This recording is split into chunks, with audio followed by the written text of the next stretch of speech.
হাই বন্ধুসকল, এয়া আপোনালোকক দেখুৱাই আছোঁ।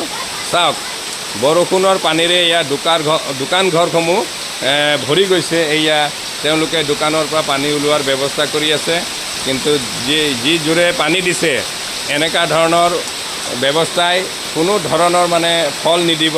দোকান ঘৰটো এয়া দোকানবিলাক এয়া ভৰি পৰিছে। এয়া আপোনালোকক দেখুৱাই আছোঁ।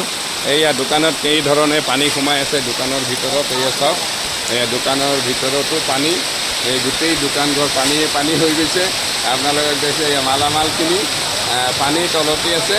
এই আপোনালোকক দেখুৱাইছোঁ। সদা ৰাইজসকল চাওক, বৰষুণ খুব জোৰে অহাৰ ফলত এই অৱস্থা হৈছেহি। এতিয়া বৰষুণ পৰি আছে, তেওঁলোকে ব্যৱস্থা কৰি আছে যে পানী যাতে দোকান ঘৰত নোসোমাক।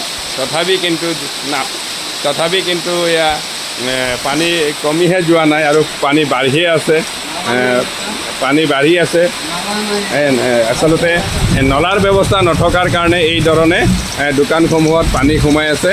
যদি নলাৰ ব্যৱস্থা থাকিলে হয় দোকানত পানী নোসোমালে হয়। যিয়ে নহওক, এতিয়া ৰাস্তাটো নতুন কৰি আছে যদিও নলাৰ ব্যৱস্থা কৰিলে দোকানত পানী নোসোমাব। আমি আশা ৰাখিছোঁ যে ইয়াত নলাৰ ব্যৱস্থা হৈ যাব।